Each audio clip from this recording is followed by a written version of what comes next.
Each year, Microsoft Research hosts hundreds of influential speakers from around the world, including leading scientists, renowned experts in technology, book authors, and leading academics, and makes videos of these lectures freely available.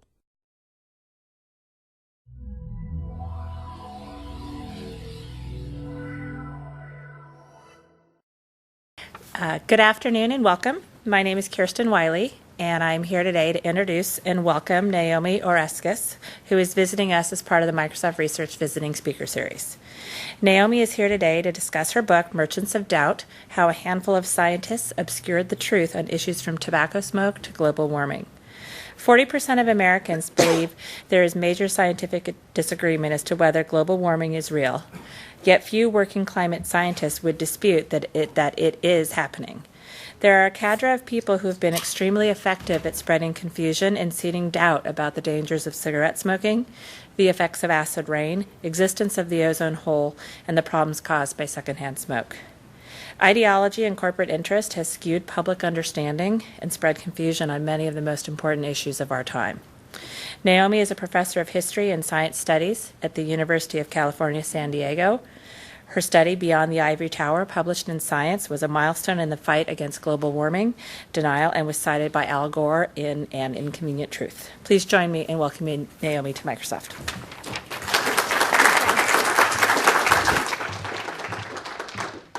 Hi, well, thanks very much for coming today. It's a pleasure to be here, especially because I was just 2 weeks ago at Google, and they don't really like you in Mountain View, so I don't know what that's all about. Anyway, so it's fun to be here today. Is that what it is? Okay, but I'm bipartisan. I talk at Microsoft, I talk at Google. I don't take sides. So, any event. So let's begin. For me, this story has a couple of different beginnings, but one of them was when Governor Schwarzenegger, my Austrian governor of the state of California, announced an initiative for the state of California to commit to Kyoto-level reductions in greenhouse gas emissions. And when Governor Schwarzenegger announced AB 32, he made the following declaration. He said, "I say the debate is over. We know the science, we see the threat, and we know the time for action is now." Well, it's not every day you get to agree with a politician, but I thought that my governor had it right. And indeed, in the mid-2000s, it seemed that most American people agreed. A major poll done by the Gallup polling organization in 2007 showed that 72% of American citizens were completely or mostly convinced that global warming caused by human activities was underway. Indeed, 62% of us believe that life on Earth would continue without major disruption only if society took immediate and drastic action to reduce global warming. And indeed, at that time, even many contrarians had come around. One of them was Frank Luntz, the Republican pollster and strategist, who in an interview in 2006 said, "It's now 2006. So he was off to a good start. He got the year right. I think most people would conclude that there is global warming taking place and that the behavior of humans is affecting the climate. Now, Luntz is important to our story because he was the author of a 2003 memo to Republican candidates running for public office in the United States, in which he talked about the fact that Republican candidates were considered vulnerable on environmental issues because opinion polls consistently showed that a large majority of the American people, 70 to 80%, believed that the government did have a role to play in protecting the environment, and believed that Democrats were more committed to environmental protection than Republicans. So in order to address this vulnerability, particularly on the issue of climate change, Luntz advised Republican candidates running for public office to use the phrase climate change rather than global warming because, he wrote, climate change is a lot less frightening. Continuing this mode, he argued that the way for Republican candidates to win the global warming debate was to emphasize scientific uncertainty and to insist that there was no consensus in the scientific community about the reality of anthropogenic climate change. And so he wrote, and all of the emphasis here is his, "The scientific debate remains open. Voters believe that there is no consensus about global warming within the scientific community. Should the public come to believe that the scientific issues are settled, their views about global warming will change accordingly. Therefore, you need to continue to make the lack of scientific certainty a primary issue in the debate." Well, was Luntz correct? Was his position factually correct? The short answer is no. In 2001, 2 years before that memo, the Intergovernmental Panel on Climate Change, the world's leading organization of climate researchers from around the globe, had declared in its third assessment report that human activities are modifying the concentration of atmospheric constituents that absorb or scatter radiant energy. Most of the observed warming over the last 50 years is likely to have been due to the increase in greenhouse gas concentrations. So that was in 2001 in the third assessment report of the IPCC based on their review of the peer-reviewed scientific literature, but in fact the scientific evidence had actually coalesced even earlier. In 1995, in the second assessment report of the IPCC, scientific experts had concluded that the balance of evidence suggests a discernible human impact on global climate. Now, I was interested in the question of whether or not these statements by the leadership of scientific organizations were consistent with what rank-and-file scientists had to say, consistent with what you would actually find if you indeed read that peer-reviewed scientific literature. So that's what I did along with some of my research assistants. We analyzed the scientific literature using the ISI database, the Institute for Scientific Information, and asked the question, how many articles published in peer-reviewed scientific journals disagreed with that IPCC statement? And the answer was none. This was a study of papers published in the decade 1990 to 2000, and we found that no articles published in the peer-reviewed journals of our sample of about 1,000 papers disagreed with or presented evidence to refute that statement. So I published that result in Science magazine in 2004, and the result surprised many people. In fact, it actually surprised me. But really, in hindsight, it shouldn't have been a surprise. Because in fact, the United States had signed in 1992 the UN Framework Convention on Climate Change, which committed the United States and 192 other signatories to acting to prevent dangerous anthropogenic interference in the climate system. And that convention, that framework convention, was in fact based on the emerging scientific consensus that had developed at that time. And when our first President Bush, President George H.W. Bush, signed the framework convention, he called on world leaders to translate the written document into concrete action to protect the planet. So as a historian, I became interested in the question of what happened. If we had agreement among 193 nations of the world, including the United States, including our Republican president, about this issue, why didn't we take those concrete steps that our first President Bush promised us? So this is a historical story. I'm a historian of science.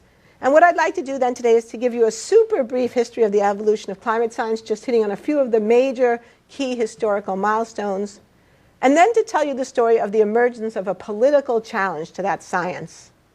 It's a story of selling uncertainty, of merchandising doubt, and motivated by ideology, by the belief in the power of free markets, a kind of doctrinaire commitment to laissez-faire economics that was born and hardened in the Cold War. So scientifically, our story begins with the work of John Tyndall, who in the 1850s first established what it means for something to be a greenhouse gas. In a series of experiments on the radiative properties of gases, Tyndall showed that both water vapor and carbon dioxide had the distinctive and important property of being highly transparent to visible light, but relatively opaque to infrared, therefore allowing visible light from the sun to come in, but tending to trap infrared that was re-radiated to space from Earth. And Tyndall recognized that the existence of greenhouse gases in the atmosphere was a crucial fact about our planet, because without these greenhouse gases, the Earth would be as cold as the Moon or Mars and quite inhospitable for life. Now, about 50 years later, Svante Arrhenius, the Swedish geochemist who was one of the founders of chemical thermodynamics, recognized that when you burn fossil fuels, carbon dioxide is produced as a byproduct. And that carbon dioxide would likely to be just remain in the atmosphere and would increase the greenhouse gas concentrations of the atmosphere, possibly changing the overall climate of the Earth. Arrhenius did the first calculations of what the effect of doubling carbon dioxide would be, and calculated that it would increase the average temperature of the globe between 1.5 and 4.5 degrees Celsius. Now, Arrhenius was Swedish, so he thought global warming would be a good thing. The first person to suggest that it might be a bad thing, and also to suggest that it might actually already be underway, was the British steam engineer Guy Stewart Callendar, who in 1938 published an article in the Quarterly Journal of the Royal Meteorological Society in which he published and compiled the existing data on carbon dioxide in the atmosphere, compared it with existing data on temperature, and suggested that carbon dioxide was actually already beginning to creep up ever so slightly, and that the temperature might be increasing too. That was in 1938. But the following year, war broke out in Europe. Callender went to work for the Royal Air Force on de-icing planes and other militarily important things. So he didn't really come back to this issue for some time. Now, one important uncertainty that was recognized as early as the 1930s was the competing effect of water vapor.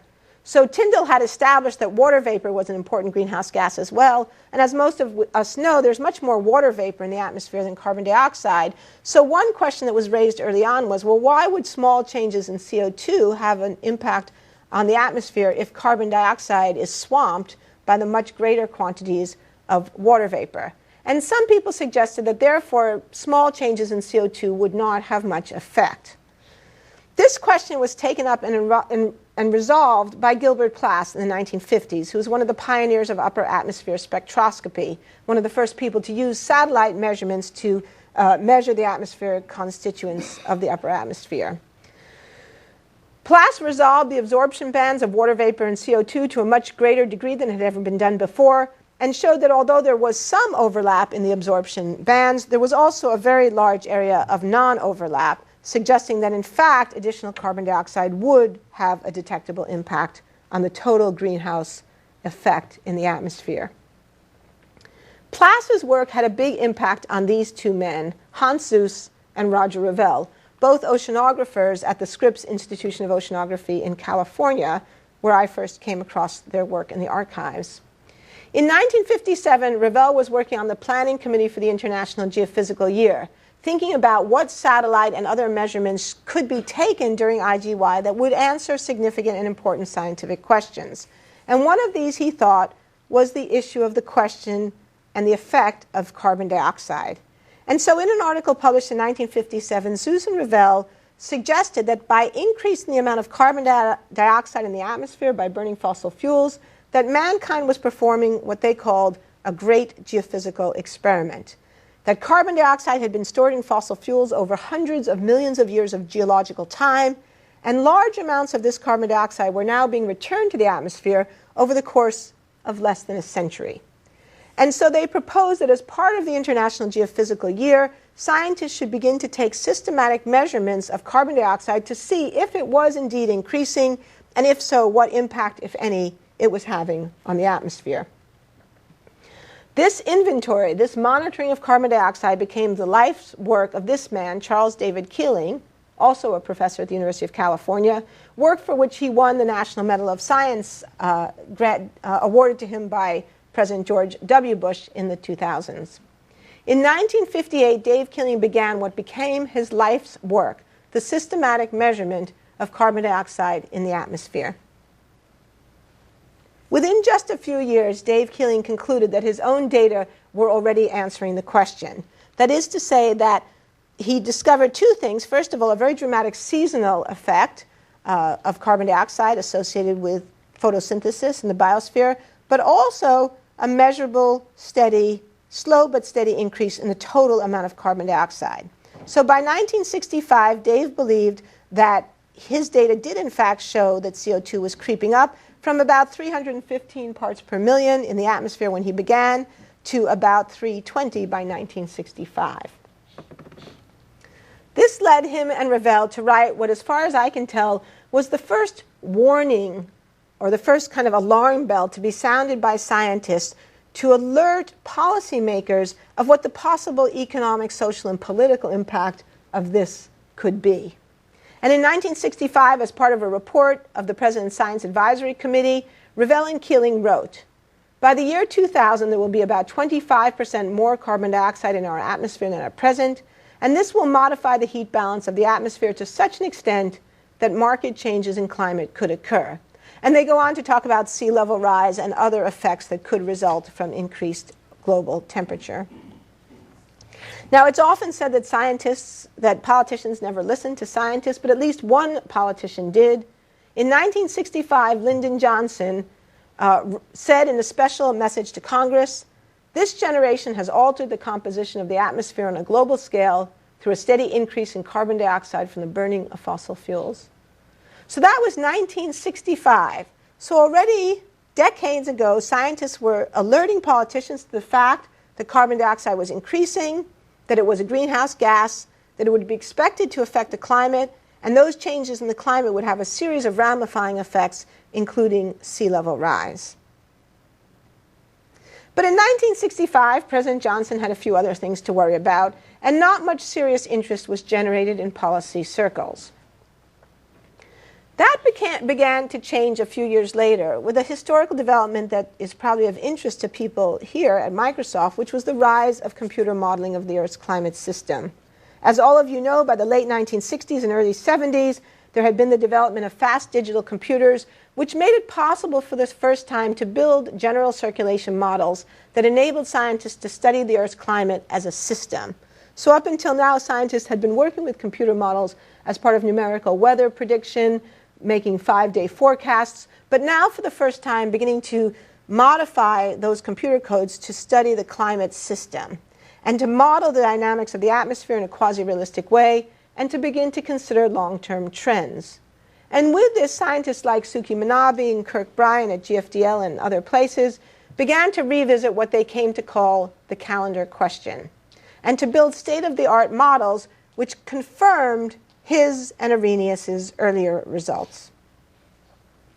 This began then to lead to the first serious discussion of this question in policy circles in the 1970s. A series of reports were issued by a number of different U.S. federal agencies, including NOAA, the National Research Council, and the Jason Committee of the Department of Energy, all of which began to call attention to what the likely or possible impacts of global climate change should be. This work was summarized in 1979 by the U.S. National Academy of Sciences, who wrote, "A plethora of studies from diverse sources indicates a consensus that climate changes will result from man's combustion of fossil fuels and changes in land use." So we see that already in 1979 there was a consensus among scientific experts that global warming was expected to occur, that it would happen. In effect, a consensus about a theoretical expectation. And there was also a consensus that it was not a small concern.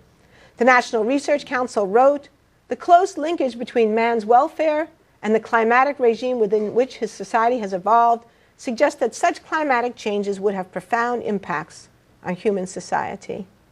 And I find this very interesting because even today we're still grappling with this issue and grappling with people who say, oh, well, you know, a degree or two here or there, what's the big deal?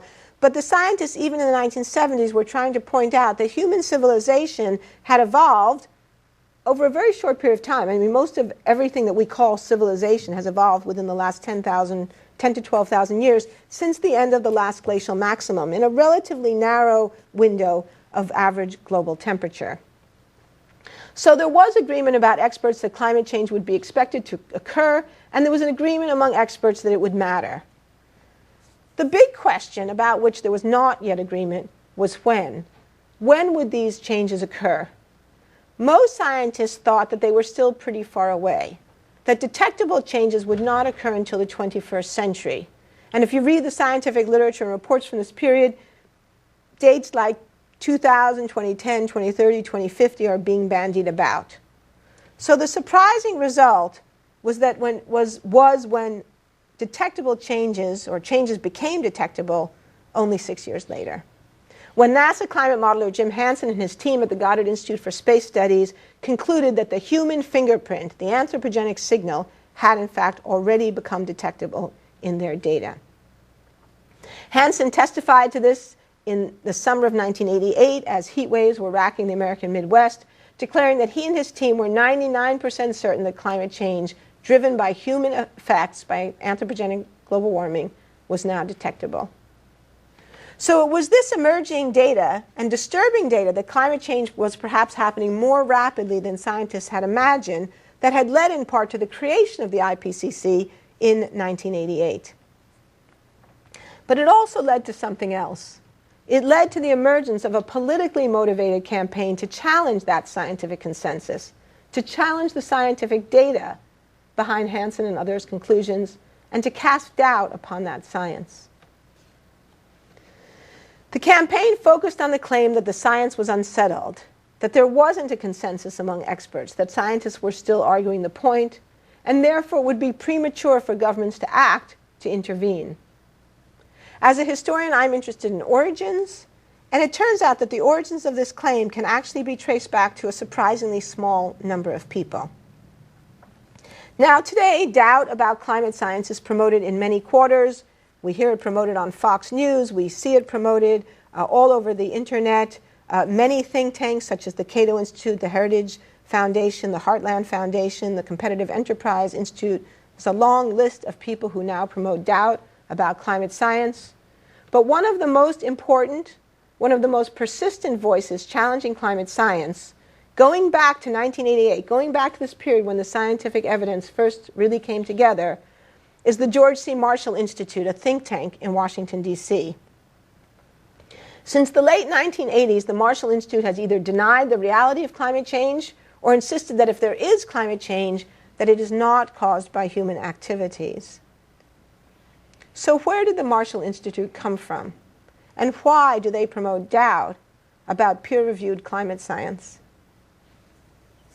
Well, the Marshall Institute was founded by three men, all physicists, all nuclear physicists or rocket scientists who had built their careers in the Cold War working on American nuclear weapons and rocketry programs.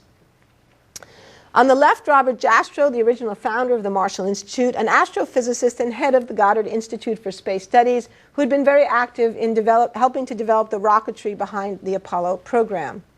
On the right, William Nierenberg, the longtime director of the Scripps Institution of Oceanography, a nuclear physicist who had worked on isotope separation during the Manhattan Project and subsequently became involved in many Navy-funded projects related to the Cold War, including the accurate location of submarines for submarine-launched ballistic missiles.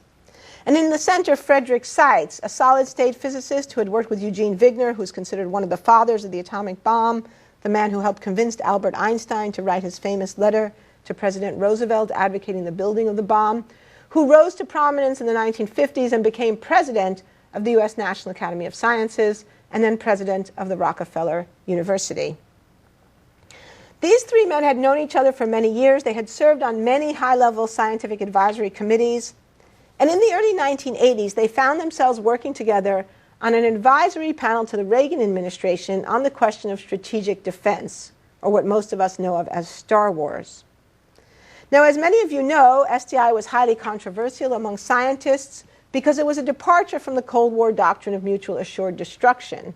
Because if the United States believed that we had an effective missile defense shield, then we might be tempted to launch a preemptive first strike against the Soviet Union.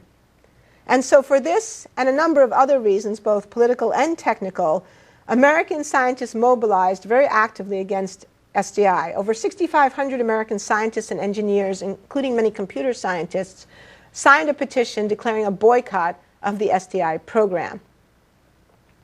Jastrow, Nierenberg, and Seitz all supported SDI. They all considered it necessary for American defense. And so in 1984, they created the Marshall Institute to defend SDI against their colleagues' opposition and to promote the continued importance of science and technology in national defense, in part by insisting on the reality of Soviet strength and of U.S. weakness. I don't have time to give you a lot of examples of the kinds of things they did, but they organized workshops for journalists and congressional staffers. They wrote white papers, articles, letters to editors, and my favorite one is this article published in National Review in 1987, America Has 5 Years Left.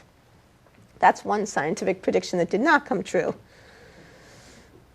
Now, at this time, Fred Seitz had retired from his position as president of the Rockefeller University, and he had taken on one last job in his retirement years, working as a consultant to the R.J. Reynolds Tobacco Corporation. We know from tobacco litigation and from the work of historians like Robert Proctor and Alan Brandt that the principal strategy that the tobacco industry used to defend its product against the scientific evidence of the harms of tobacco was doubt-mongering, or what we call in the book the tobacco strategy. To insist that the science was unsettled, to insist that there was debate, continuing debate in the scientific community about the harms of tobacco, and therefore it would be premature for the government to act to discourage or control tobacco use. In 1989, these two stories came together. The Cold War ended rather more abruptly than anyone had imagined would occur. The Berlin Wall came down. The Soviet Union began to break apart. So you might have thought that these Cold Warriors would have been happy that their life's work had achieved the goal they wanted of the collapse of the Soviet Union and the vindication and victory of the West. But instead of being happy, instead of retiring contentedly and playing golf, our Cold Warriors kept fighting. But they had to find a new enemy to fight. And that new enemy was what they called environmental extremism.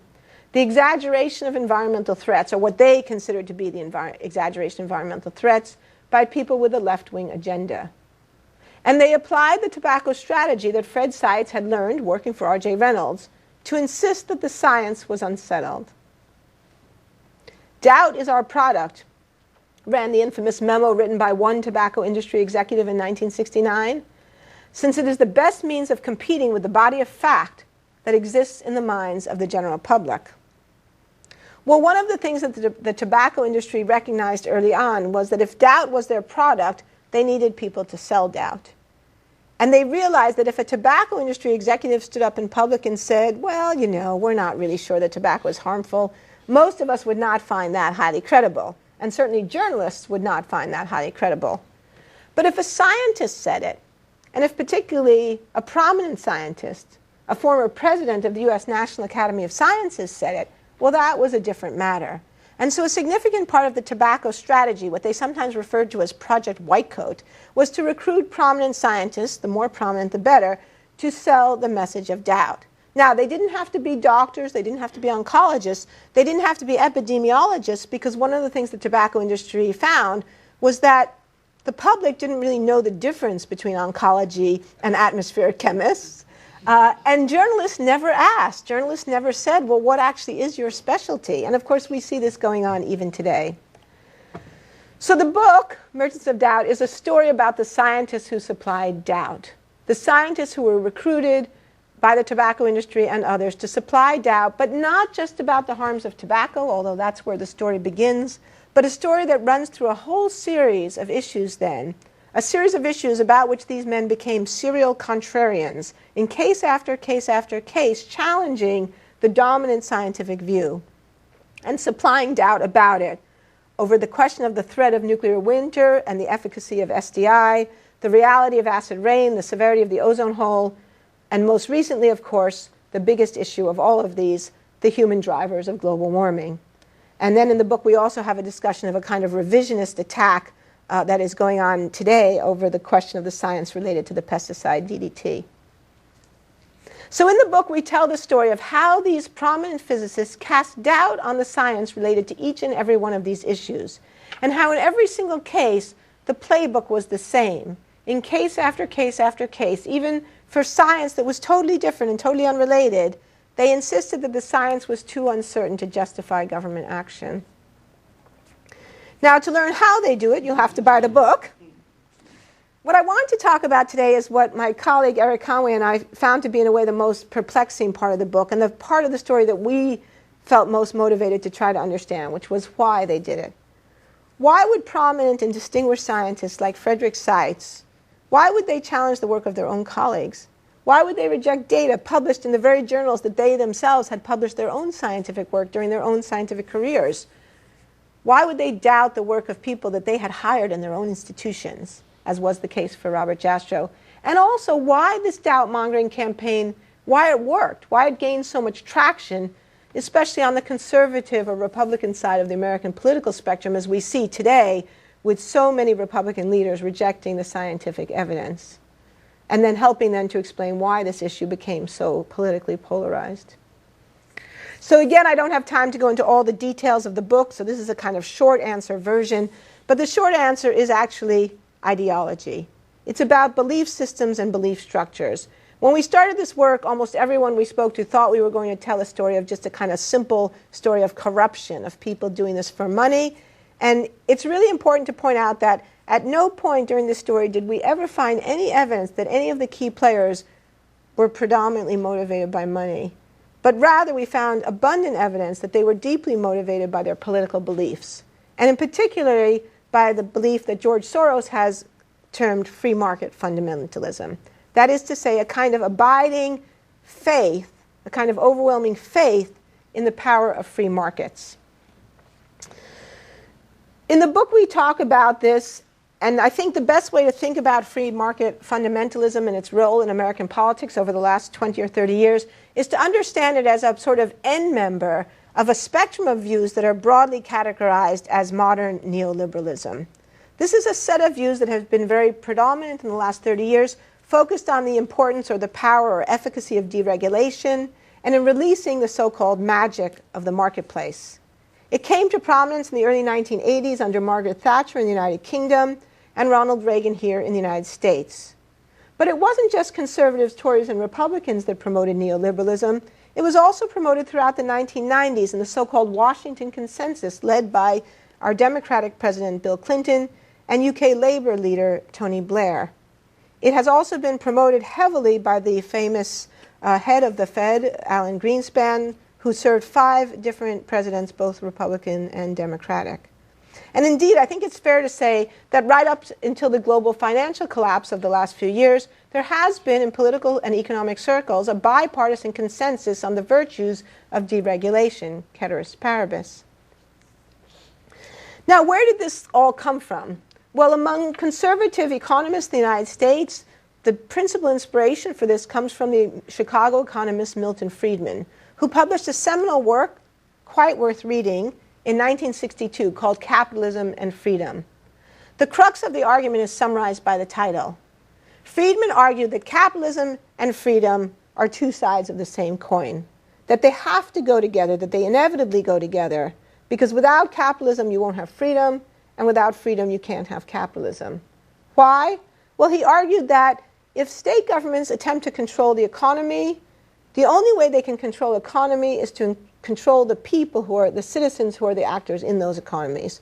So if you allow for the role of the government in the marketplace, it's only a matter of time before the government will begin to control other aspects of your life, like civic, political, and religious freedom. And therefore, the defense of free markets for Friedman was a defense of freedom, without which we would be on the slippery slope to tyranny. In Capitalism and Freedom, which, by the way, was published in 1962, the very coldest year of the Cold War, at the time of the Cuban Missile Crisis, Friedman acknowledges his debt to his intellectual inspiration, the Austrian neoliberal economist Friedrich von Hayek, who in 1944 published a deeply influential book called The Road to Serfdom, in which he essentially argued the same point, but not just about Soviet-style totalitarianism, but even of more liberal and modest forms of Western European social democracy, which he thought would put us on a slippery slope towards the road to serfdom. Now, the contrarians in our story took this argument even further, arguing that environmentalism was the slippery slope to socialism, the path to creeping communism. Why? Well, if you look at it, because environmentalists in general, particularly in the last 30 years, have tended to argue for the importance of government regulation. And they argue that from regulation of acid rain or secondhand smoke, it was only a small step towards government control more generally. This idea was articulated in many of their writings, but perhaps most clearly by a 4th physicist who joins the story in the 1980s, a man by the name of S. Fred Singer, whose personal biography was almost identical to the other 3. He was also a Cold War physicist. In fact, he was the proverbial rocket scientist, having worked on some of the earliest American rocket launches, and also involved in repeated campaigns to challenge scientific evidence related to acid rain, the ozone hole, and even continuing to this day. Just last week, he launched a new attack on the scientific evidence related to global warming.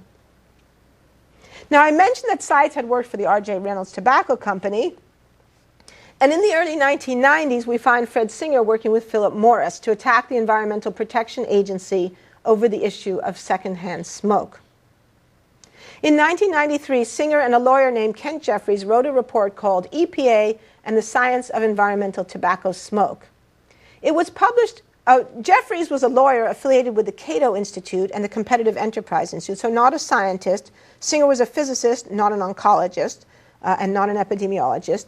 But they wrote this report, And it was published by yet a fourth think tank, a group called the Alexis de Tocqueville Institute.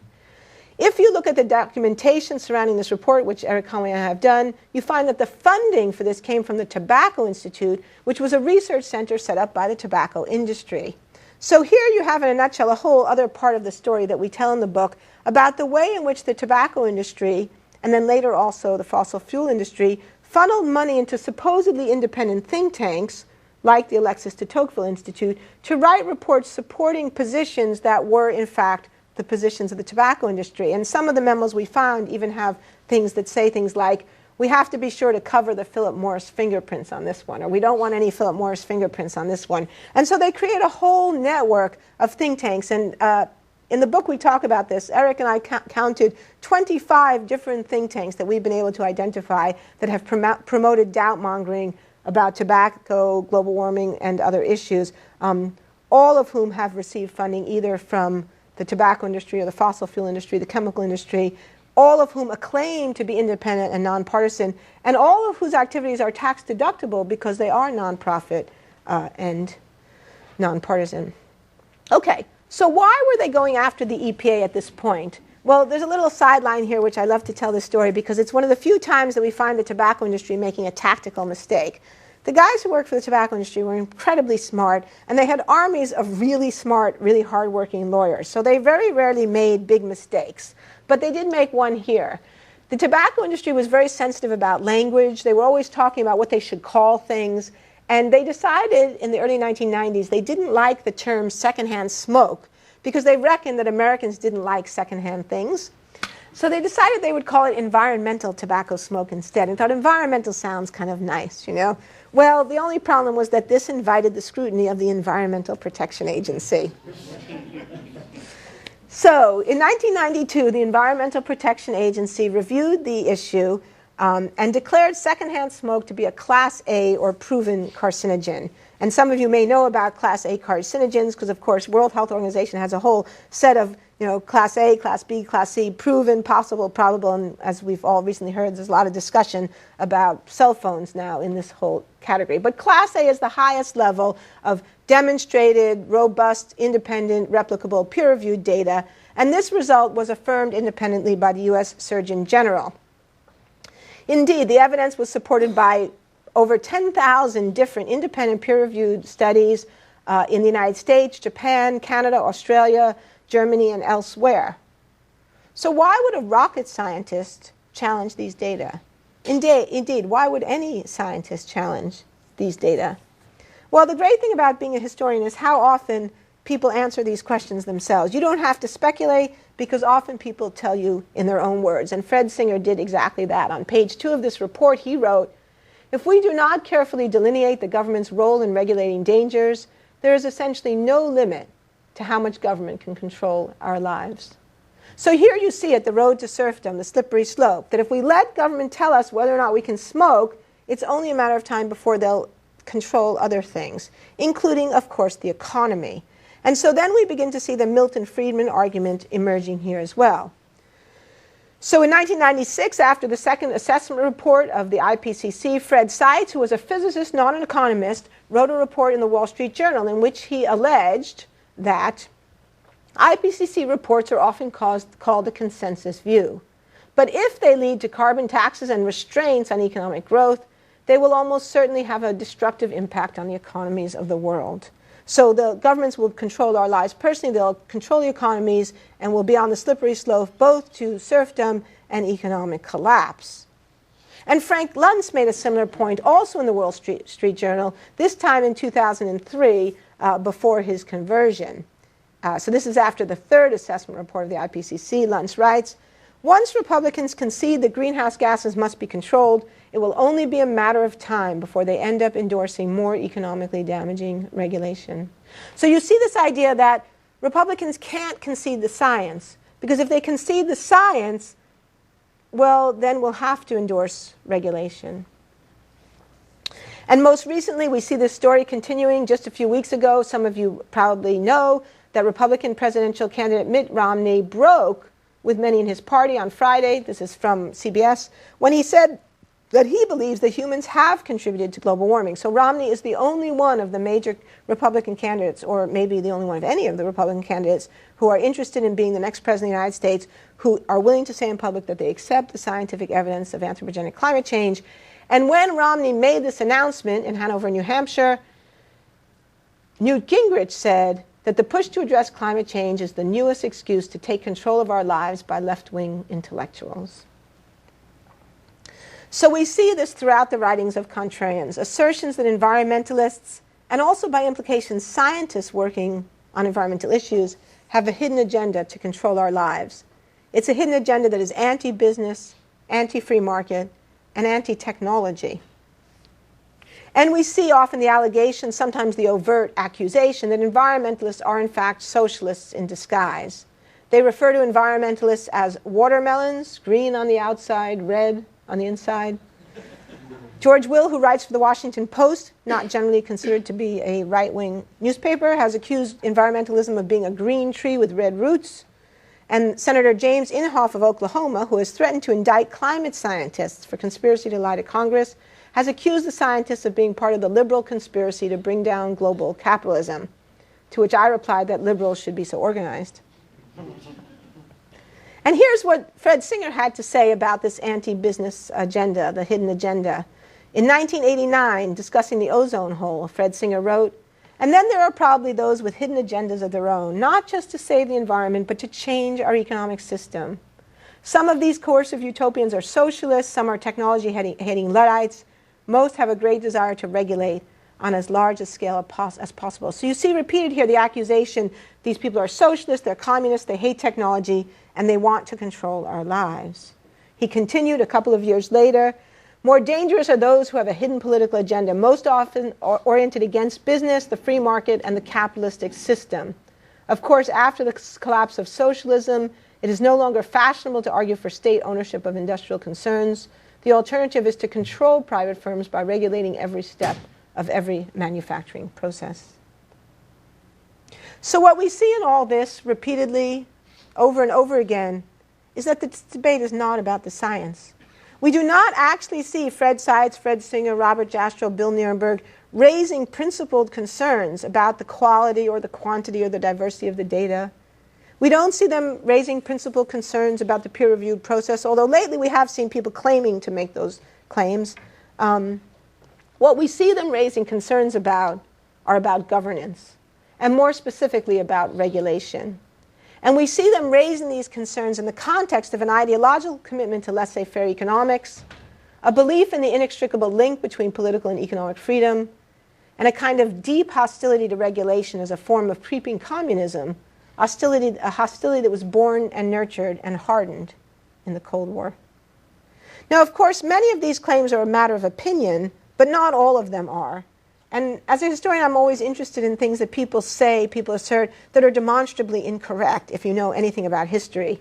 There are many such claims that we address in the book, but to me, one that's most ironic is the claim that environmentalism is a green tree with red roots.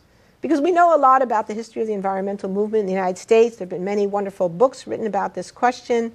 The origins of the U.S. environmental movement are not to be found in left-wing politics, not to be found in the labor movement, the international workers of the world, the Socialist Party, the Communist Party, but in the progressive republicanism of Teddy Roosevelt, Gifford Pinchot, and as I like to say, that famous communist John D. Rockefeller.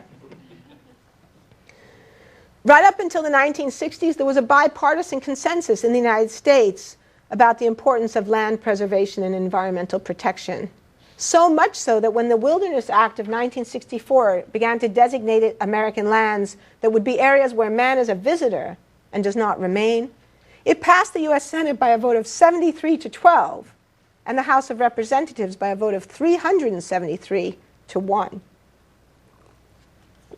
In the 1970s, the Environmental Protection Agency, so hated by the tobacco industry and so vilified today by Republicans in Congress and the utilities industry, was created by the Republican President Richard Nixon, who signed into law the key pieces of environmental legislation that remain the backbone of environmental protection today, including the Clean Air Act, which is the basis under which the Supreme Court has found that the EPA does, in fact, have legal authority to regulate carbon dioxide as a pollutant. But things began to change in the 1980s.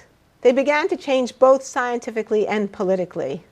Scientifically, they began to change because scientists, not environmentalists, but scientists working on the natural world, began to discover evidence of serious problems like acid rain, the ozone hole, and global warming, problems that seemed to demand some kind of government action, problems that seemed to many people to demand some kind of government regulation. And these issues emerged.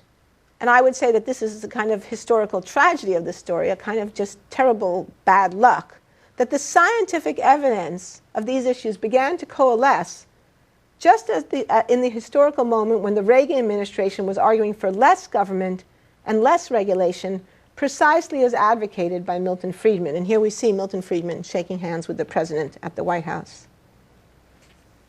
And this, I would argue then, and we do argue in the book, put the Reagan administration and later the entire neoliberal consensus on a collision course with science.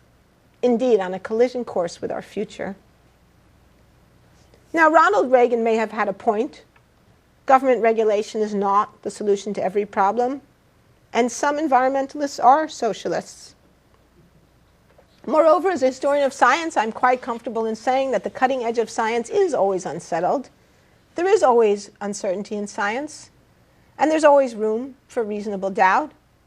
But from the point of view of public policy, from the point of view of making decisions about important issues that can affect our health, our safety, our well-being, and maybe trillions of dollars of infrastructure, the question becomes what's reasonable. History shows that the rejection of the scientific evidence regarding DDT, acid rain, the ozone hole, and secondhand smoke wasn't reasonable. It wasn't based on reasonable scientific doubt. In fact, it wasn't based on scientific doubt at all. It was based on the desire to avoid government regulation of the products and activities that created those problems because of the anxiety that those regulations would lead to other unsatisfactory or undesirable things. History also shows that DDT, nuclear winter, acid rain, and the harms of tobacco were all real problems needing real solutions. One of the strangest things that I often hear contrarians say, I sometimes get this in talks, I sometimes get this on the radio, people will say, well, I'm old enough to remember acid rain and the ozone hole, so I just don't believe this latest anxiety about global warming. And I want to say, but wait a second, we were right about acid rain. Scientists were right about acid rain. There really was acid rain, and it really did kill forests and fish, and there really was an ozone hole, and we fixed it because we did something about it and because we listened to the scientists. So it's like this really weird non sequitur. Like, I don't know how acid rain and the ozone hole become evidence that global warming isn't real. These were all real problems, problems in which science has been now confirmed many times over. These were all issues where the scientists got it right and the doubt mongers got it wrong. Finally, and perhaps most important as we move forward to try to address the problem of global warming, history also shows us that free market capitalism, like any human institution, has its limits. You don't have to be a communist or socialist to recognize the problem that our economist colleagues call negative externalities. These are costs that accrue to people who did not reap the benefits of the activities that generated them. And if you pick up any introductory textbook in economics, you find that environmental damage is the textbook case of a negative externality, a cost that is not reflected in the market price of that good or service. Indeed, this is the common thread that unites the diverse science challenged by the merchants of doubt, that in every case it involved a market failure, a case where the free market did not reflect these true costs. They were all examples of behaviors that generated large external costs and therefore provided the possible warrant for government intervention in the marketplace to repair those market failures. Nicholas Stern, the former chief economist of the World Bank, has called anthropogenic global warming the greatest and widest-ranging market failure ever seen. So it's not surprising then, if we look at this larger history, that environmentalists, Europeans, and those on the left of the political spectrum were quick to accept their reality. People who accepted the idea that capitalism maybe had some limits weren't troubled by evidence that that was true. But people who believed deeply in the power of free markets were slower to accept the evidence. The conservative jurist Richard Posner has argued that behavior that generates large external costs provides an apt occasion for government regulation. So I don't know if you're familiar with Posner's recent book, A Failure of Capitalism, but Posner is a conservative who has become interested in the failures of regulation related to the global financial crisis. And so he's exploring this issue of how do you decide when it's appropriate for the government to intervene in the marketplace and when it's not. And his argument is that when you see evidence of large external costs, that's when you ought to be talking about government regulation. But the point of it then is that how we feel about regulation, how we feel about the idea of unregulated markets, is going to affect how we feel about those behaviors, whether it's smoking or burning fossil fuels. Cognitive science has shown us over and over again that we are all more likely to accept evidence consistent with our pre-existing worldview. But as Posner notes, a rational decision maker starts with a prior probability, but adjusts that probability as new evidence comes to his attention. History tells us that scientists have known for a very long time, for more than a century, that global warming could occur from the burning of fossil fuels. And for more than 20 years now, evidence has been mounting that it is indeed occurring. Evidence that our scientists now tell us is, quote, unequivocal. And of course, one other point that should not be ignored is that the energy sector is not a free market. I think this is the other second really big irony in this whole story. The World Bank recently completed a study looking at the question of what subsidies, global subsidies to fossil fuel production look like worldwide.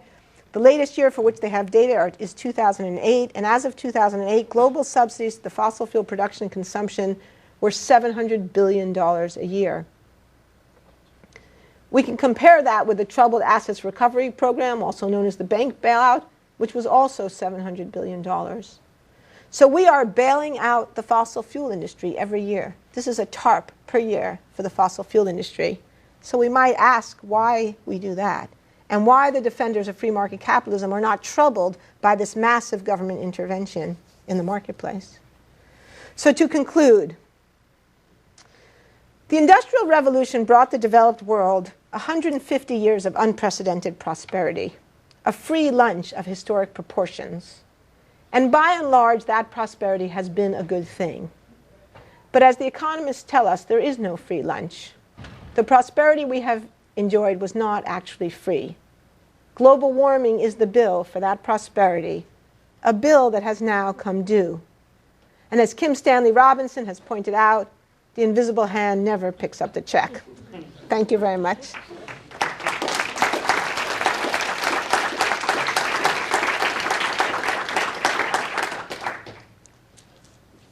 Time for questions, if anyone has any. Sure. Have you encountered any link between the people and organizations discussed in this book and the people who released the so-called ClimateGate emails? Yeah, we did. And we didn't have time to write about it because that all happened after the book came out. But the Cato Institute and the Heartland Institute, who we talk about in the book, have been very involved in... we don't know who stole the emails. The police have still not figured that out. Scotland Yard has not released any information on that. But we do know that the Cato Institute and the Heartland Institute have heavily funded the dissemination of the accusations surrounding those stolen emails. Yeah. So I got to say, I found the talk very depressing. Sorry about that. Well, if we had more time, we could go out for a drink. Once things become ideologically based, it seems like it's almost impossible to change people's minds. So besides that one Republican strategist, do you have any stories, hopeful stories of people who have been on the doubter side that have woken up and said, oh, you know, actually I was wrong to think? Yeah, actually we do. And but one of the things that's really depressing about this story is that it kind of looked like that was happening in the mid-2000s. So it wasn't just lunch. In fact, Newt Gingrich himself made a statement that he accepted. There was I had a longer version of this talk where I actually had a whole set of these people. And there were many people in the mid-2000s who were saying, okay, we do have evidence of this. But then it kind of went backwards after the election of President Obama. And now it seems that the Republican Party has hardened its position against the science. So that is very worrisome, and I think you're absolutely right. I mean, part of what's a heartbreak about this story is that the way this has become so politically polarized that you can't actually discuss the data with a lot of people. And I get this all the time, and often even when I talk, there'll be someone in the audience who says, well, I've been on the internet and I've researched this, and those data are wrong. It's like, well, who is it who's telling you the data are wrong? I mean, it's the Cato Institute, it's not NOAA, it's not NASA, it's not the U.S. Geological Survey, it's not Lawrence Livermore National Laboratory. And the weirdest thing about this for me is that I'm going in November to talk to the Department of Defense Environmental Research Symposium. In the military not only accepts that the evidence is true, but is preparing for it. The Navy has a Navy task force on climate change that is looking at the question of how sea level rise and other climate changes are going to affect Navy operations.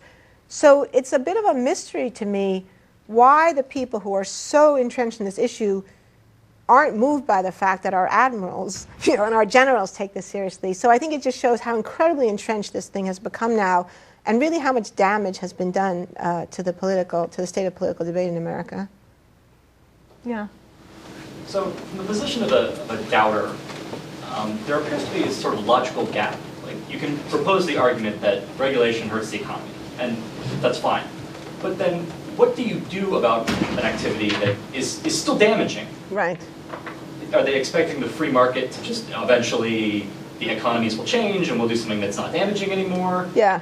I mean, what is the solution to the health hazard? Right. Well, there's a couple of different things. So, I mean, early on in the debate, say one of the arguments that the tobacco industry made was that it's a free country and it's for you to decide for yourself.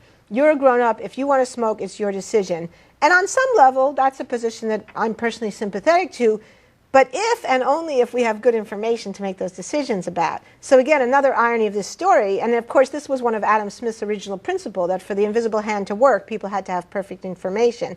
Well, we know we never have perfect information, but we hope we could at least have pretty decent information. The tobacco industry did everything possible to make sure that we didn't have good information. So there's a kind of deep hypocrisy about that. It's also why the secondhand smoke debate became so furious. And some of the most nefarious things we talk about in the story happened not in the early debate about grown-up smoking, but in the debate over secondhand smoke. Because, of course, the tobacco industry argument that it's a free country, you're a grown-up, you can decide, breaks down over secondhand smoke. Because if my smoking is killing you, killing my bartender, killing my flight attendant, killing my children, which is when it really got ugly, that's a whole different matter. So they went really ballistic. I have a whole other set of slides about secondhand smoke and sudden infant death syndrome, which even today, many pediatricians do not know that sudden infant death syndrome, that secondhand smoke is a causal factor in sudden infant death syndrome. And many pediatricians don't even know that because the tobacco industry went to enormous lengths to suppress that data. So that's kind of one contradiction and hypocrisy in the story. But the other part of it is, so there are kind of two non-hypocritical responses that people made. So one response was to say, the free market will do it. That if you and in fact, this is kind of the argument that the Cato Institute makes, that part of the reason why you don't want the government intervening is because if the government intervenes, it distorts the market forces, and it actually prevents the market from responding in the way that it needs to. And that's a very attractive argument, I think, and I think it would be fantastic if it were true. The problem is that the historical evidence just doesn't support it. I mean, we've known about climate change, now arguably for at least 20 years, and yet we aren't really making the technological transformation to a low-carbon energy that we need. So it is a market failure because the market isn't doing what it needs to do. Now, there's lots of arguments about why that might be, but most economists say that it is because of the negative externality problem, that the price doesn't reflect the true cost. So the solution then is to put a price on carbon. And so then you get two solutions, right? Carbon taxes or cap-and-trade systems. So yet a fourth or fifth or sixth irony of this story is that, so Republicans are extremely hostile to cap-and-trade now, and it was Republicans in the House that killed the cap-and-trade legislation last summer. But it was actually Republicans and conservative economists who first developed the concept of cap-and-trade. Because cap-and-trade was supposed to be a market-based mechanism. It was supposed to invoke the power of the marketplace to say, look, we'll put a price on carbon, we'll let you trade it in the marketplace, freely trade it. Businesses can decide for themselves what the most effective way to do this is, have flexibility, And the first Bush administration supported cap and trade for acid rain. And in fact, it was effective in the Midwest and in Canada to control acid emissions. So the turning against cap and trade by the Republicans in the United States, to me, is deeply cynical and deeply depressing because, it was supposed to be a market-based mechanism. And so now we have this irony that some Republicans are now saying that we should have a carbon tax, which is ironic beyond belief. And yet I find myself wanting to support them and say, well, great, let's have a carbon tax, because actually that would be a simpler, in my opinion, and according to many economists, a carbon tax is actually a much simpler way of doing it than a cap and trade system. But of course, if we go back to the 1980s and 90s, some of us are old enough to remember that Republicans vilified Al Gore over the carbon tax question. And of course, we also know that most Americans really don't like taxes. So it's a very difficult issue. I think that, in my mind, honest economists do recognize that a carbon tax is probably the simplest and most efficient way to solve the problem economically. The question is whether you can make it politically acceptable. Yeah. I'll have to disagree with your last statement. Economists wouldn't say that a tax is most efficient. They would say that cap and trade is most efficient. Cosine externalities show that. The problem is that you have to assign somehow the correct amount. That was pretty well done on acid rain and sulfur dioxides. Cap and trade worked well there. You also have to assign the initial property rights. And that's an equity issue. It's not an efficiency issue. So I think you just misstated what you... Well, okay. I mean, then there's disagreement about this. No. There's not disagreement on the economics. A tax is not as efficient as a cosine cap and trade. Wait, a cap is not as efficient as... A cap and trade is more efficient. Okay. Well, I'm not an economist, so I'm only going based on what I know from the economists I've talked to. I have not studied this in great detail. I have gotten the impression that most of my economic colleagues in academic economic departments do think that a carbon tax would be a simpler and more efficient mechanism. I might be wrong about that, so if you know more about it than I do, I respect that. I mean, my own view, not being an expert, is that I think we have evidence that either one might work under the right circumstances, but it's sort of a political choice which you think is more acceptable, in the political circumstances you have. But I will defer to you on that. Follow-up? Yeah, sure, go ahead. Yeah. Have you looked at applying your analysis to nuclear power? In what particular way? In the particular way that as a trade-off for carbon emissions? I've thought about it a little bit. I used to work in the mining industry, and I worked in uranium exploration, so I, at one point, knew a lot about the nuclear power industry. I haven't really, studied it much in recent years. I've done a little reading about it, but I haven't really done anything extensive, and I certainly don't consider myself an expert on it. So my opinion would just be, another person's opinion. Yeah. Your talk reminds me another book about science and politics. I mean, good carriers and bad carriers. What's your take on that? Well, I'm sorry, on good terrorists and bad terrorists? Good calories and bad calories. Calories? Good calories. Bad Calories. Yeah, calories. By Gary Taubes, yeah. I'm not sure whether you know. I'm sorry, I don't think I'm understanding the question. The book is called Good Calories, Bad Calories? Oh, it's a book. Oh, I'm Okay, not. okay. I'm not familiar with that. I'm sorry. Yeah. Yeah. So, looking at this little comic up here, I'm wondering what the impact of kind of population growth in the developing countries is going to have on the stuff that we can do as a developed nation to try and mitigate, right? Because I'm just worried that we can I think we should do everything we can, but then we've got this huge population growth occurring that we can't stop. Yeah. Well. And I get asked that question a lot, but I think it's really important to note a couple of things about population growth. The vast majority of the greenhouse gases in the world are not being produced by developing nations. They're still being produced by the industrialized nations, United States, Germany, Japan, and the United Kingdom, Europe, and China as an emerging nation. So what the industrialized world does is still the most important thing. I mean, the lion's share of both the greenhouse gases that are produced per capita and the greenhouse gases, the integrated greenhouse gases that have been produced up to date, still come from the industrialized nations, the United States and Europe. So it still really matters what we do. China, of course, is the next most important because China has now exceeded the United States in per annum emissions, although not in per capita. But obviously, what we do matters because if we don't act. China says, well, why should we act? It's a little bit of a prisoner's dilemma. Why should we act if the United States won't act? The United States says, why should we act if China won't act? So, somebody's got to take this first step. And the United States does still have the biggest responsibility for the total CO2 and other greenhouse gases in the atmosphere. The developing nations, the really poor nations, are a very, very tiny fraction of the total greenhouse gas footprint and probably will remain a very small fraction for quite a bit of time. And so the population thing is tricky because most of the population growth in the world is not where most of the greenhouse gas production takes place. So I think that people who focus on population growth as the main driver, I actually don't think that's right. It's not population growth that's the driver. It's consumption growth and total consumption. And that's still mostly in the Western world. Now, of course, eventually that will change. Brian O'Neill at NCAR has done some really interesting modeling on this where he looks at how that might change in the future. But he still comes to the conclusion that for the foreseeable future, up until the end of the 21st century, it's still 60% of the weight of greenhouse gas emissions is going to come from the industrialized nations, from greenhouse gases consumption, not population growth. So ultimately, population growth does become part of the story as countries develop and presumably use more energy. But then by that point, the other issue is, of course, leadership.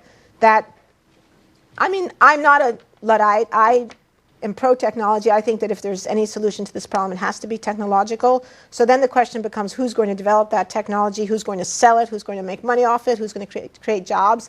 And there I think that whoever is out in front in developing efficient solar energy, efficient wind power, other, algae, biofuels, or whatever it is, those countries will make money, those countries will have a better balance of trade, those countries will sell that technology to other countries, and those countries will develop leadership in the world if they then help the poorer nations develop by using these low-carbon technologies. And one of the things I worry about, and again, another irony or paradox of this story, so China is moving forward very, very aggressively with solar and wind technology, much more aggressively than the United States. What message does it send to the world if China becomes the leader on this issue? If an authoritarian country, which China still is able to actually offer remedies to this problem, and the liberal democracies prove paralyzed? What message does that send to the developing world? So I think it's enormously important what the United States does. And despite all the reasons in my own world work to be pessimistic, I still remain optimistic that ultimately we will offer both political and technological leadership on this issue. But I have no evidence to support that optimism.